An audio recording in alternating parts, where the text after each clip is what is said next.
Well, folks, we're back in the saddle. And since we last met, Fauci's been pardoned. I didn't think science needed to be pardoned. Now we're going to have to tell our 7-year-old son that Fauci's never going to jail. He's been asking that since he was 5. Well, I'm not convinced that Fauci's never going to jail, by the way, because he only pardoned him back through 2014. And I think there very likely are things that he did prior to 2014 that are actionable. Red number 40 is outlawed. But you know what? There's 44,999 more toxic chemicals to go. And I'm sure there's like 2 to 3 years, maybe even more, plenty of stock left to poison your kids in the meantime. So don't wait. Definitely. Okay, don't wait to take charge and reclaim your own health and wellness and do the research and read the labels. Yeah, for me, that may have been one of the most important things I ever did in my life in terms of my health, was switching from basically maybe just reading the nutrition facts to actually reading the ingredients. Yeah.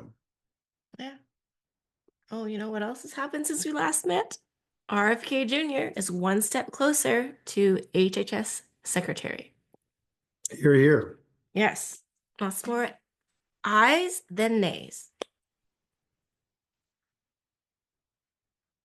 Although I don't know if we want to talk about this, but I was very disappointed by the fact that not one Democrat supported a man who has literally been a lifelong Democrat. I found that to be really unconscionable. And some of the arguments that I've heard in support of specifically Bernie Sanders were that, supposedly RFK Jr. attacked him for having over $1.9 million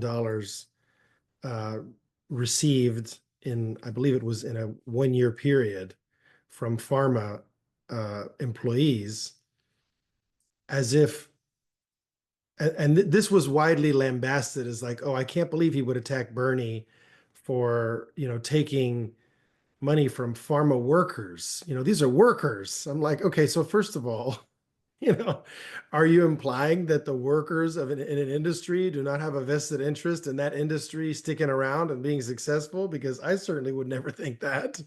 To me, it seems ludicrous that you wouldn't expect that pharma workers would want pharma to be protected and taken care of. It just seems obvious to me. Anyway, I wrote a letter to Bernie. I thought it made a plea that was really very targeted to his mindset.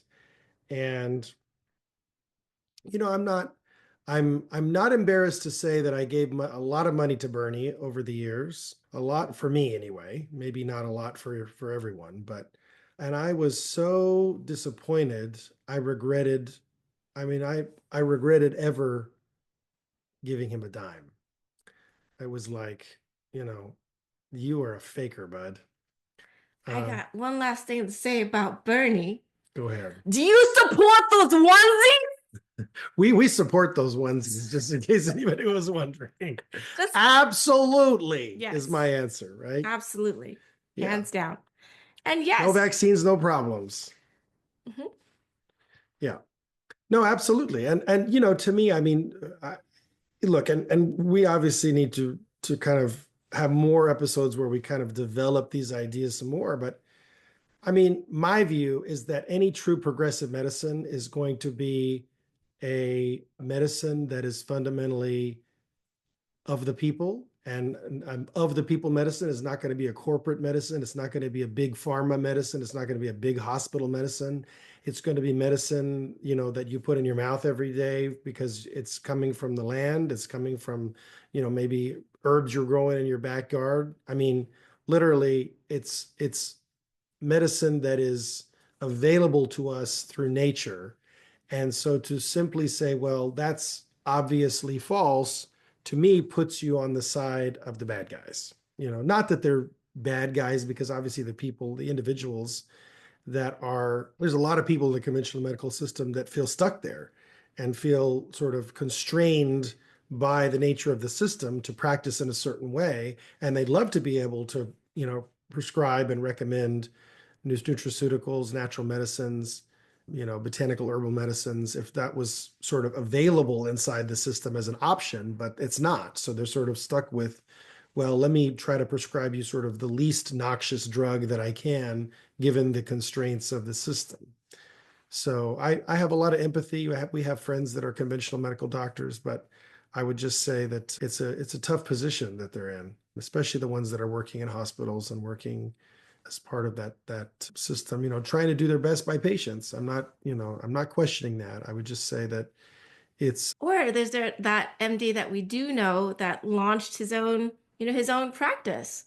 yeah. And Well, we know several of those, but yeah, yes, yeah, and there's gives people the freedom of choice and doesn't, make them wrong or, the conventional method. Like, yeah. Well, and we'll have him on, and we'll have other MDs on, I think, to really talk about some of these issues in more depth, including the vaccine issue. Our goal is to really flesh that out thoroughly, I think, over time. But I think, I really was very disheartened that Bernie, who is somebody I kind of, I really looked up to, I think, certainly prior to 2020, and considered myself a staunch supporter of, would just completely turn on a dime and embrace so many of the establishment narratives during COVID, the lockdowns, the mandatory masks, the mandatory vaccines. I mean, all of it. He just went all in with that, to the point where it's like, he could not. I mean, Bernie was famous in as being like someone who followed a paleo diet before there was such a thing as a paleo diet. Like he was famous as somebody who really took care of his own health, and which is why it's all the more concerning to me that now he's sort of turned tail. But I think it's obvious when you follow the money that's what happened. You know.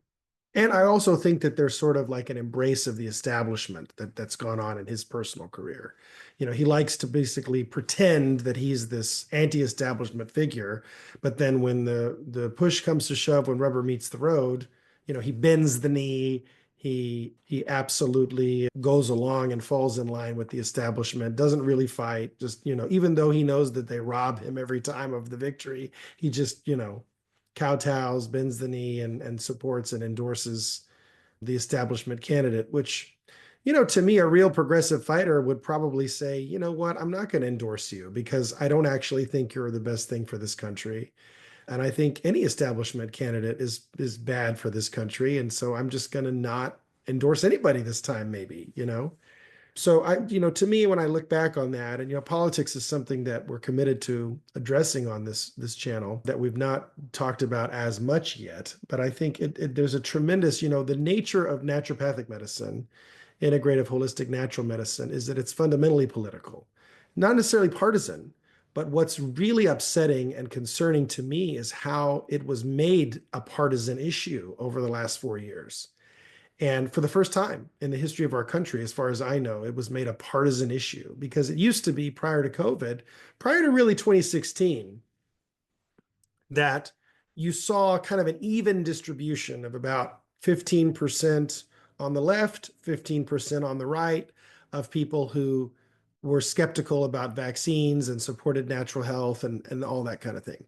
And then what happened is, in 2016, in the process of running for president, Trump expressed some, I don't know what you'd say, skepticism, or, he asked some questions, frankly, during one of the debates about, well, maybe there's more going on here than perhaps we realize, and we need to do an investigation.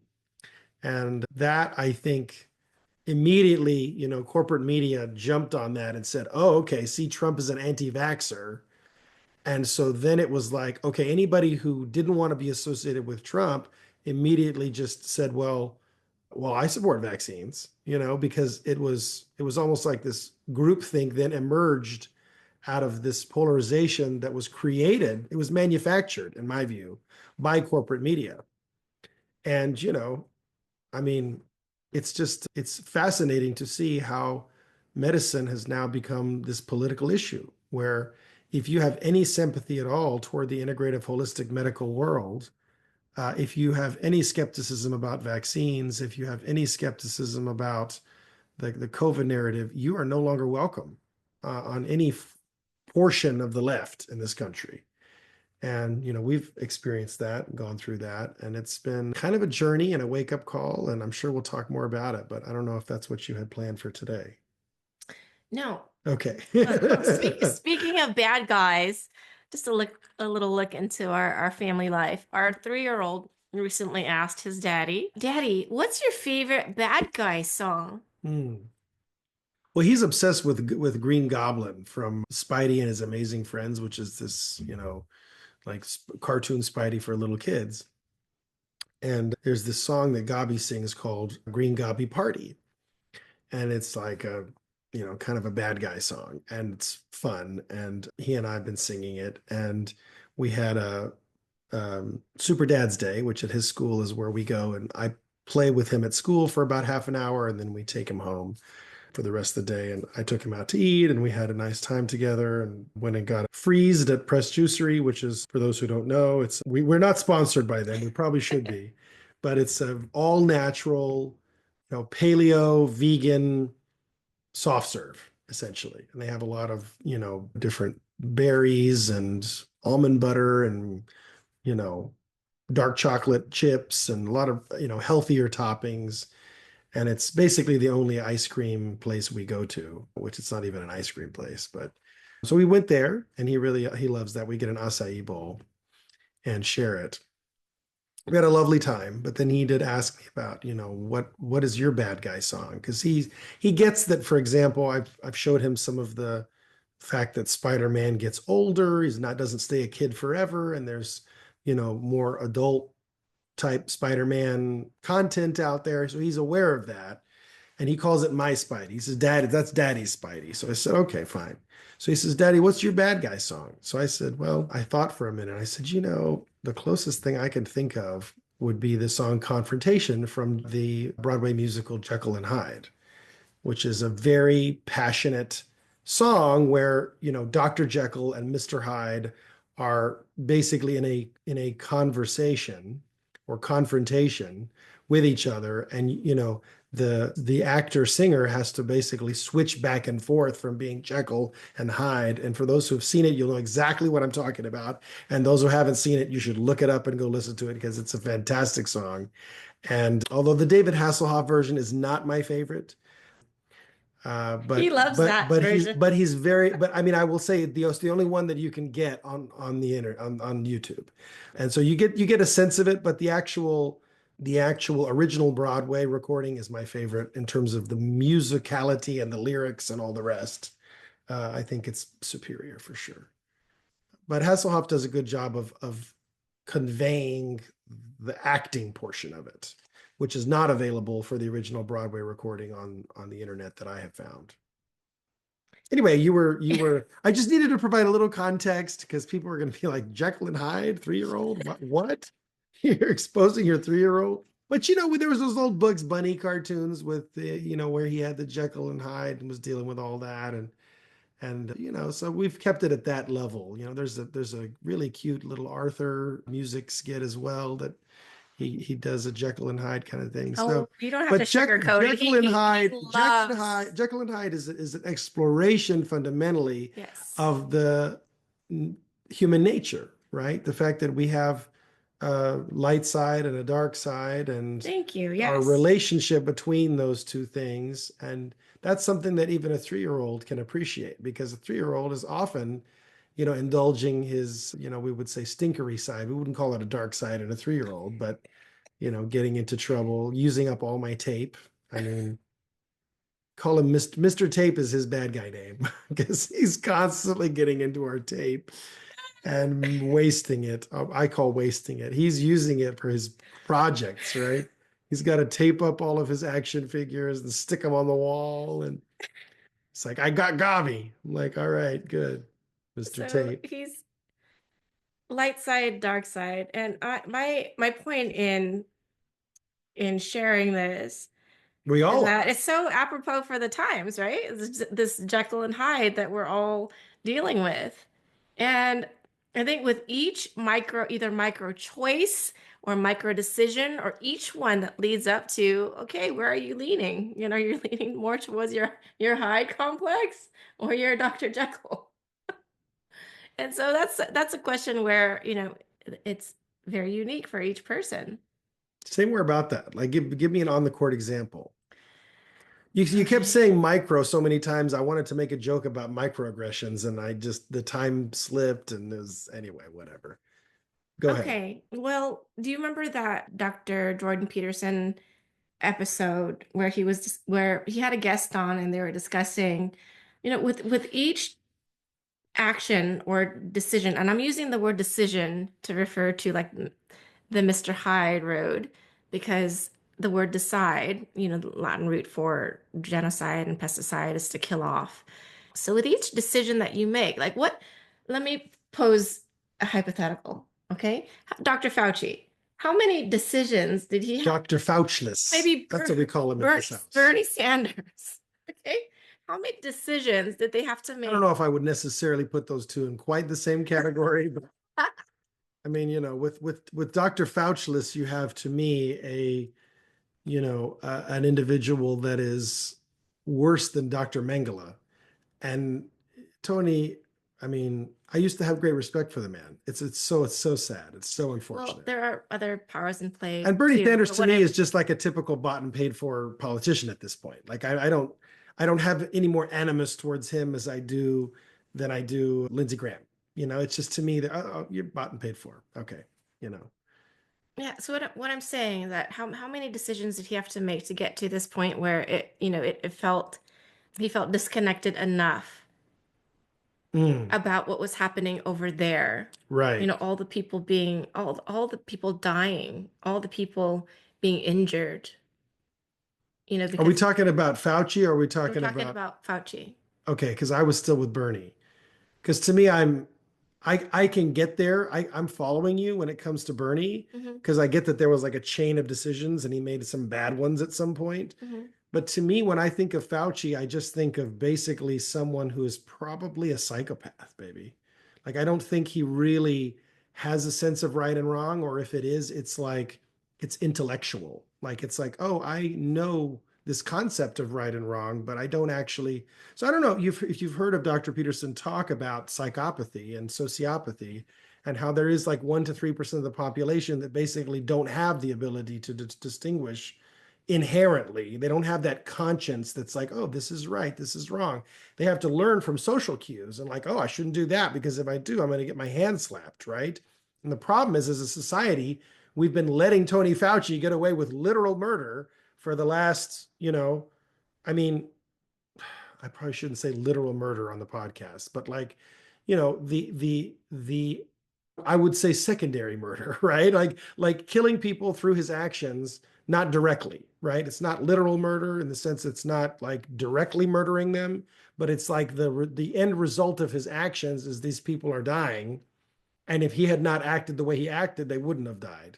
So, call that what you will. But just to clarify, that's what I mean. I'm not saying he's going out stabbing people with a knife directly with his hand, but I'm saying if he had not sent that money to Wuhan, there's a good chance COVID never would have happened.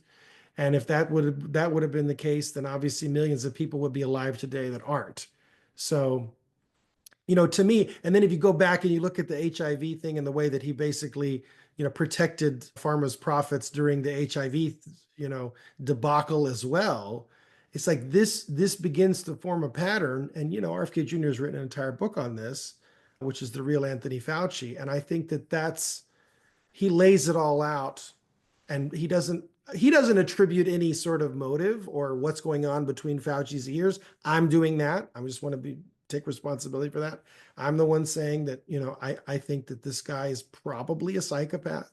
He's probably a sociopath. And I don't think it's like, oh, I made a bad choice here and then another bad choice. And now I'm like, I mean, I think you can say that about Bernie, but I don't think you can say that about Fauci. To me, I don't see any evidence that at some point Fauci was this upstanding, honorable guy. I'm not seeing that. Okay. Yeah. I think he was good at fooling me into thinking that he was that and fooling a lot of us. And I do feel duped. But sociopaths and psychopaths, which are really basically the same thing, but terminology based on slight differences in when someone was trained in psychology or psychiatry, predominantly. But yeah, I mean, psychopathy is often we see it as early as 3 years old.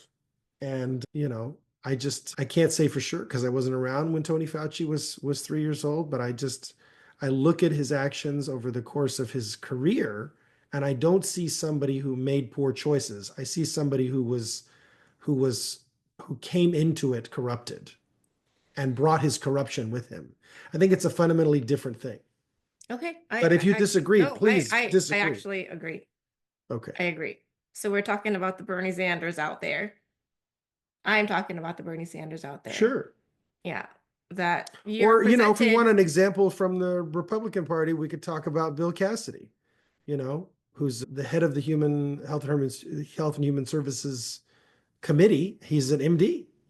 He grew up in the MD world, and he experienced people getting what he views as vaccine preventable illnesses and having sequela from that, having consequences from that. And so he views vaccines as essential and important, and all the things. So we can represent that there's people on both sides who Yeah. experience that. I don't want to rag on, Democrats, or I mean, maybe a little bit, but the point is that to me, there's Democrats, and there's um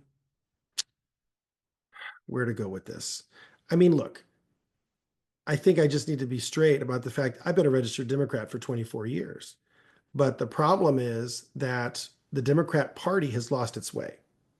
And so, where we go from here is an interesting question. And I know that, you know, you have been much more independent in your political views. And I frankly am independent in mindset. But to me, the real question from the very beginning has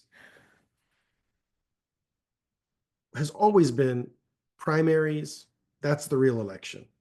And my view has always been, if I'm going to find somebody in the primary that I like and I vote for them, and you as the party agree with me, then we can have a good time, and I'll vote for him again in the general.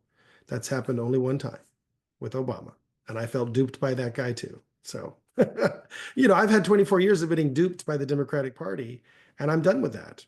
So, for me, it's when Bobby Kennedy said it's time to declare our independence, that felt right to me. I was moved by that. That made sense to me. And, I was very disappointed to see who the Democrat Party picked as the head of the new head of the DNC. That happened this week as well. I was very disappointed to see it's basically somebody who is, right in line with the kind of cancel culture, the kind of, let's focus on identity politics. We need to double down on identity politics, double down on this sort of, woke religion, which has captured so much of the Democrat Party. And I don't think it's what's in the best interest of our country, because it's going to lock us into a cycle here now for the next probably decade plus of, just really frankly, conservative majorities in every aspect of government, which for a lot of our listeners is probably like, yay, this is going to be great. And I agree, some of it is going to be great. I think it's going to be great for healthcare, right? It's going to be great for our medicine. But, there's a lot of people who probably are on the lower income side who probably would say, well, may not be great for me. I don't know. We're going to see. Maybe if, there's also the idea that a rising tide lifts all boats. And I think we could absolutely see that. So let me close the loop on the whole Yeah, Dr. I've Jekyll been kind of dominating this and conversation. Mr. So Hyde please do. and Bernie Sanders. Please do. Yeah. Okay. So I posit that hands down, I bet that Bernie was a different person in the first few $1,000s that he received from Big Pharma, and a very different person when he got to nearly 2 million. And also what I'm saying is that we each have a responsibility. Like you can either ignore, the however your dark side emerges in your relationship with yourself or your relationship with other people or your relationship with money. Have you ever heard the term that money that showers on roses versus like it's a reflection of who you are. Like the world given to you is the world that's interior. I don't know. I've never heard of this. I believe that the more that you see the world as split, there's some integration internally, some internal work that needs to be done. What do you mean by split? All this divisiveness, you know, left and right, red and blue, all this on you're on my side or you're not. All of this, all of these families, all of these people cutting off their family members. Mm-hmm. Mm-hmm. And I may be, dipping my toe in the whole metaphysical realm, but I do believe that Please do. what is how you've experienced the world externally is a reflection of what's going on inside. So if there's division, if you're cut off from your source, we have a handful of couples that come to us for coaching, for guidance, and for, you know, for for listening. Mm-hmm. And I I always start with, okay, how is your relationship with your source, like your mother and your father? Start there. Yeah. What is there to address? What trauma is there to really, really face? Yeah. Well, I think that, yeah, absolutely. I mean, then our fundamental source, even above the parents, of course, is God, you Mhm. know, and I think that that's missing in a huge portion of the population because they view that a scientific worldview is somehow incompatible with belief in God, and I think that that's ludicrous because I think that the nature of modern science is such that it would not have even developed if people were not, if not for A, Christianity, B, specifically the Protestant Reformation, making C, salvation individual, which then led to D, how do we get closer to God? Well, we can get closer to God. And if it's my responsibility to get closer to God, I need to figure out ways of doing that so that E, now we could say, okay, well, how about we get to know the natural world around us? And by understanding the natural world, that's going to get us closer to God and closer to salvation. So that F, now we have the development of the scientific method, which allows us to evaluate nature and understand it on a more um, personal basis and on a more real basis. And we get to really pick it apart and understand all the little moving parts, which then G gets us closer to God you know that was really ironic how it ended up with a G. God, I did not plan that, I promise. That was fucking great. Sorry, but pardon my French, but basically, but I mean, isn't that like a little God wink in and of itself, right? It's like, how funny, right? And it's like people who just sort of disregard these coincidences. I was telling my son Ryan today on the way to school about Dr. Jung and the story of the scarab beetle, which, for those who don't know that story, he's talking with a patient who's talking about how he had a dream with a scarab beetle. And Dr. Jung was practicing a place that was 2,000 miles from the nearest scarab beetles. And then a scarab beetle happens to kind of fly through the air and come and land on his desk. And he looks at it, he's like, what the heck? And then he says, like this beetle? And the patient's like, yes, exactly. And these kind of coincidences are not replicable. That's why science can't detect them. But to me, those kind of coincidences are some of the best evidence for God. And we don't want to, but because they're not replicable, science can't see them. And so the irony is we've gone to this place of wanting to find God through science. But I think in many ways, science almost shows us, science is like looking at, let's say we can look at this cup, but we can only look at it from this perspective, right? First of all. And this cup is the created universe, right? And our ability to see the created universe is to look at this side of the cup. And we can say, okay, well, there seems to be something here that maybe there was some hand that could go through that. And there's some characters here. I wonder what those are from. And there's some letters here. But does this cup tell us anything about the human that created this cup, that made this cup? No. I mean, maybe that he has a hand, right? Like that's about all you get from it. So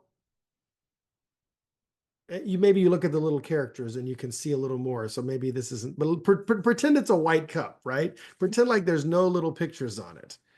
And even then, even if you see the little characters that look humanoid, do you really even, I mean, look, there's some duck people up here, and what is this, an elephant? Yeah, or there's a princess here, and there's more duck people. The point is, you're not necessarily going to know about the lives of an average human by looking, or even the person who made that cup by looking at the cup from that direction. So why do we think that we're going to be able to look at, a portion of the created universe and ascertain the nature of God? It was a little bit hubristic, right? It's a hubristic project to begin with, but we did, and then people who then, sort of take that to an extreme and idolize it and turn it into a religion, scientism, I think have lost the plot, because again, science is something that emerged inside of a worldview that was fundamentally religious, which was the Christian worldview. I mean, you don't see that modern science as a method evolved under any other worldview, do you? I mean, I don't. Even if you look at the great Islamic physicians of the Middle Ages, there was a lot of assumptions that they made which were fundamentally not very scientific. But there was some good empirical observations that they made, but their explanation for how those things work together was a little bit off, right? So it's kind of interesting. But in terms of clinicians, you get sick in the 15th century, you want to be somewhere in the Arab world, because those physicians on average would be less likely to bleed you and leech you and all that kind of stuff. Just clinically, they were ahead of their time, mostly because they had access to the old Greek and Roman master physicians, in a way that the Europeans had lost because of just the Middle Ages and the failure to continue to copy those works.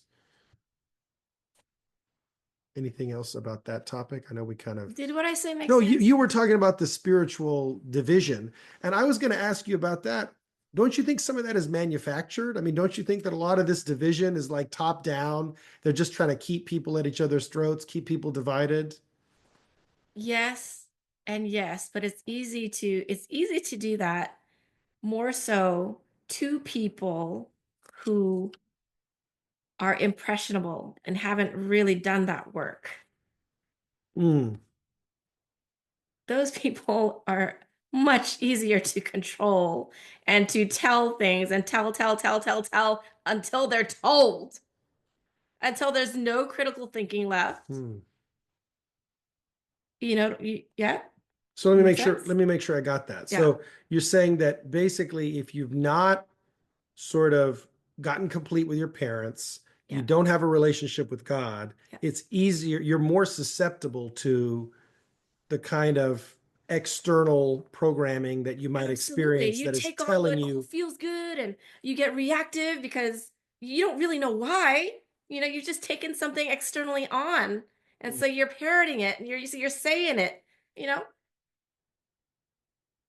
there's some people that don't really know why they don't like RFK Jr. when I ask them. mm-hmm. Good example. Yeah, Yeah. It's like, have you listened to his podcasts? right. Have you really done the research on what actions he has actually taken, like legal actions against these big companies? Yeah. Have you actually done the research? So there's a lot to clear out, lots to clear out, whether you agree, whether you like him or not, or agree or not. There's nuance there, of course. But if somebody's like, oh, I hate that person, Mm, there's something to take a look at interiorly. There really is. yeah. Where are you being programmed? Where are you just that was eloquently said. Do you have any division like in your own family, like in your marriage, like with your mom and your dad? It usually always starts there. Hmm. And how would you deal with that? Let's say if your parents are no longer alive. Oh, there's I mean, I already know the answer. I just want to make sure everybody else knows the answer. Hold on. there are worlds of work that really allow you to excavate all of that and do a lot of internal investigating. That there's a special kind of therapy, the there's EMDR, There's IFS, there's inner child healing. There's Therapy. Gottman method. Yeah. Yeah, there's so many methods Yeah. Okay, good. that are accessible to the human being, if they are really curious. Right. Yeah. Yeah. I almost wonder if we shouldn't do a whole series on that. If you guys are interested in that, please do comment or let us know. hmm What is the best way to get in touch with us, by the way? All the our information is in the show notes. You can Okay. email us at office@drpartovi.com. You can Do we call. really want people emailing the office though for the podcast? We may need to work on that. You can call us or text message us, at the number in the You show notes. could. Again, I don't know if that's the best idea, but I like that you're so open to people contacting us. Yes. And I think for now, maybe that does work, but I think in the long run, we need to work on having like an email that's specific for the show and that kind of thing. So maybe Madi. You Yeah. think there's division out there? Look within family and marriages first. Look within your own marriage and your relationship with yourself first. Well, there's an inherent duality in the universe, I think, between the masculine and the feminine. But I think what people mistake is they think that somehow the masculine or the feminine need to be subordinate to the other. That somehow it's like, well, if men are in charge, then we have a patriarchy, and that doesn't work because it's not fair to women. And then if women are in charge, then that means we have a matriarchy, and that's not fair to men. And then men are emasculated, and then they're unhappy, and so that they avoid intimacy and they avoid commitment. And I think we're seeing some of that right now, where sort of the pendulum has sort of swung too far the other way. But I think both of these models are defunct, or because they don't really deal with the fact of sort of that ancient Chinese yin and yang model where they're sort of both together, both necessary. There's a little bit of the other one inside of each of them, and they're both necessary parts of the whole.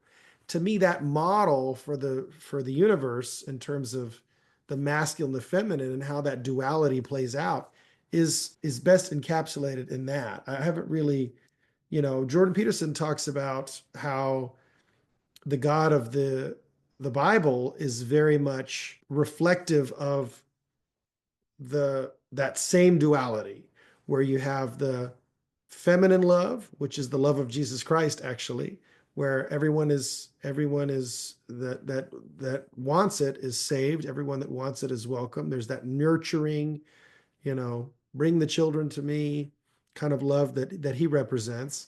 And there's also the sort of accountability side, that more patristic paternal love, which is, you see that a lot more in the Old Testament, right? But both sides are part of the same whole. And you see that. And it's reflected also in Trinitarian theology, which is something we're getting into right now in the adult forum at our church. So I'm sure that'll crop up more over the next few months. But yeah, I mean, look, I think that some of that is inherent, but how we deal with it is,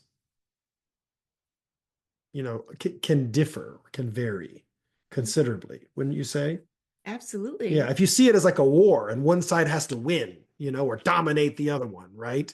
Then I think you're never going to be, that's never going to lead to peace and contentment and fulfillment, I would say. Not So contentment, coming back to fulfillment. the intention of our podcast, Yeah. is creating the consensus. Mm, No matter what we bring, what discussion we bring to the table, may we see the unity and the connectedness that exists between us yeah. inherently. Yeah. And the necessity of all people and all sides of an issue, I mean, one of the great things I learned from Father Jambor, who was our former rector, which is, for those who don't know, is like a head pastor. He would say that, look, both sides are necessary. People who believe one way on the theological issue and the other way, they're all part of the same whole. People who are more liberal and people who are more conservative, they're both parts, necessary parts.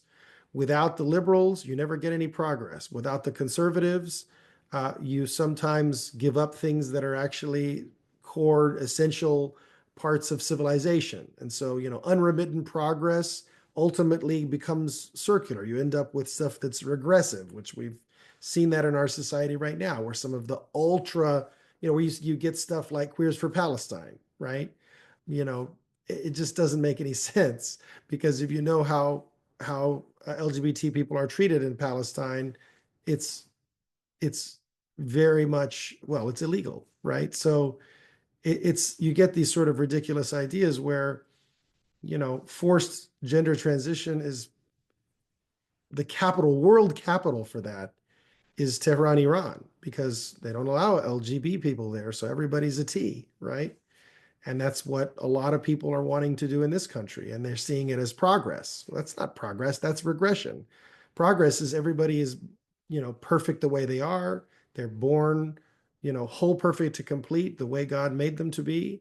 And we have to accept them, whether if, it's easy for us or hard for us. It's our job to take on accepting them as the way they are and the way they're not.